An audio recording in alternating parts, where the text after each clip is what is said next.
বর্ষা আসতে এখনো বেশ খানিকটা দেরি আছে। এই নাভিশ্বাস ওঠা গরমে রীতিমতো হাঁসফাঁস করতে করতেই জামাইদের পাত পেড়ে খাওয়ালেন সমস্ত শাশুড়িরা, বিশেষ করে বাঙালি বাড়ির শাশুড়িরা, অর্থাৎ জামাই ষষ্ঠী। সদ্য গতকাল গেল জামাই ষষ্ঠী। এই জামাই ষষ্ঠী উপলক্ষে বেশ কিছু রেস্তোরাঁও, বড় বড় রেস্তোরাঁ, তারাও তাদের জামাই ষষ্ঠী স্পেশাল থালি বের করেছে। কিন্তু এই জামাই ষষ্ঠী আসলে কি? শাশুড়ির সারাদিন ধরে রান্না করে জামাইকে পাত পেরে খাওয়ানো, এই যে রীতিটা, এই রীতিটা কবে থেকে চালু হলো? এটা পুরাণ নাকি ইতিহাস? সব বলবো এই গুরুত্বপূর্ণ প্রতিবেদন শেষ অবধি দেখুন। আমি দীপেন্দু, দ্য নিউজ বাংলায় আপনাদের স্বাগত জানাই।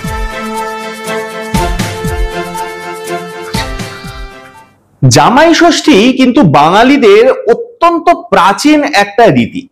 ইতিহাস বলছে এই যে জামাই ষষ্ঠী, জ্যৈষ্ঠ মাসে এই যে জামাই ষষ্ঠী পালন করা হয়, এই জামাই ষষ্ঠীর সঙ্গে কিন্তু প্রাথমিকভাবে জামাইয়ের কোনো সম্পর্ক ছিল না। ছিল, এই ষষ্ঠীর নাম ছিল আগে অরণ্য ষষ্ঠী, এবং অরণ্যের পুজো করাই ছিল এই ষষ্ঠী পুজোর রীতি। কিন্তু কবে থেকে জামাইয়ের নামটা এই ষষ্ঠী পুজোর সঙ্গে জুড়ে গেল, সেটা নিয়ে রয়েছে এক মজার ইতিহাস। সেই কথাই বলবো আজ। দেবী ষষ্ঠীর আশীর্বাদে যে সন্তান লাভ হয় সে কথা তো আমরা মোটামুটি সবাই জানি। মা ষষ্ঠীর আশীর্বাদে মায়ের কোল আলো করে জন্ম নেয় সন্তান। তাই সন্তান লাভের আশায় বা সন্তানের মঙ্গল কামনায় 12 মাসে 12টা ষষ্ঠী পুজো করার রীতি রয়েছে বাঙালি হিন্দু সমাজে। এই ষষ্ঠীগুলোর মধ্যে রয়েছে দুর্গা ষষ্ঠী, নীল ষষ্ঠী, অশোক ষষ্ঠী, এরকম অনেকগুলো ষষ্ঠী রয়েছে। সেই রকমই একটা ষষ্ঠী ছিল এই অরণ্য ষষ্ঠী। এক সময় অরণ্যের মাঝে, মানে জঙ্গলের মাঝখানে এই ষষ্ঠী পুজোর প্রচলন ছিল।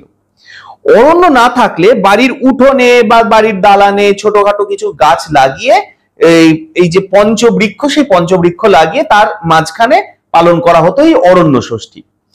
এবং সেই অরণ্যের মাঝখানে মায়েরা ব্রত পালন করত। তবে এই অরণ্য ষষ্ঠীর সঙ্গে শুধুমাত্র যে সন্তানের মঙ্গল কামনা জুড়ে আছে এমনটা নয়, এর সঙ্গে রয়েছে প্রকৃতিরও মঙ্গল কামনা। প্রকৃতির উদ্দেশ্য গৃহবধূরা মঙ্গল কামনা করতেন, সেখান থেকেই এই অরণ্য ষষ্ঠী। কথিত আছে একবার দেবী ষষ্ঠী এক গৃহবধূকে শিখিয়েছিলেন যে অরণ্য ষষ্ঠী ব্রত পালন করার সমস্ত নিয়ম কানুন দেবী ষষ্ঠী নিজে এসে এক গৃহবধূকে শিখিয়েছিলেন। এই বিশেষ দিনে ব্রত পালন করার সময় ওই যে গৃহবধূ, তিনি নিজের মেয়ে জামাইকেও ডেকেছিলেন ওই ব্রত পালন অনুষ্ঠানে।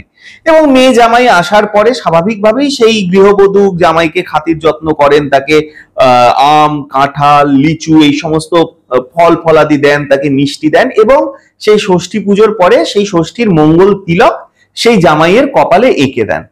বলা হয় এই ব্যাপার থেকে, এই ঘটনা থেকেই কিন্তু এই জামাই ষষ্ঠীর প্রচলন। তবে জামাই ষষ্ঠী নিয়ে আরো একটা গল্প কথিত আছে, যেটা বলছে যে আগেকার সময় যে বিয়ে হয়ে গেলে মেয়েরা বাপের বাড়ি বেশি যাওয়ার সুযোগ পেত না, তাদের শ্বশুর বাড়ি থেকে বাপের বাড়ি যাওয়ার সেই রকম পারমিশন দেওয়া হতো না। মেয়েকে দেখার জন্য ব্যাকুল হয়ে যেতেন তার বাবা মা। সেই জন্য শাশুড়িরা শুরু করলেন এই জামাই ষষ্ঠী, যাতে করে জামাইকে খাতির যত্ন করার জন্য নিমন্ত্রণ করা, এবং জামাই যখন আসবে সেই সুযোগে মেয়েকেও দু চোখ ভরে দেখা, দু প্রাণ ভরে আশীর্বাদ করা, মেয়ের প্রতি ভালোবাসা এবং জামাইয়ের মঙ্গল কামনা, এবং অবশ্যই মেয়ে জামাই উভয়ের মঙ্গল কামনার জন্যই শুরু হয়েছিল এই জামাই ষষ্ঠী ব্রত। এখন তো রীতিমতো তিথি মেনে, নক্ষত্র মেনে জামাই ষষ্ঠী পালন করেন বাঙালি শাশুড়িরা। তাদের মেয়ে জামাইকে আমন্ত্রণ জানান এবং জামাইকে রীতিমতো খাতির যত্ন করে জামাই ষষ্ঠী ব্রত পালন করা হয়।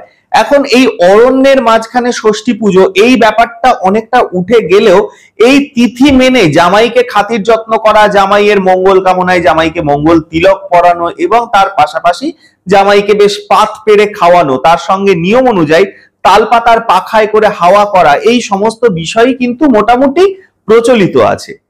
আপনাদের কেমন কাটলো জামাই ষষ্ঠী? এখন তো সোশ্যাল মিডিয়া জুড়ে, মানে সোশ্যাল মিডিয়ার পেজ খুললেই শুধুমাত্র খাবার দাবারের ছবি। তো আপনাদের কেমন কাটলো জামাই ষষ্ঠী? আপনাদের মূল্যবান এবং গুরুত্বপূর্ণ মতামত জানান দ্য নিউজ বাংলার কমেন্ট সেকশনে, আর দেখতে থাকুন দ্য নিউজ বাংলা।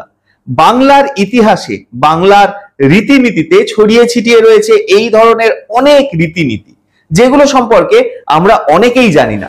কিন্তু আমরা দ্য নিউজ বাংলা এই ধরনের কোনো ঘটনাই চেপে রাখতে দেব না।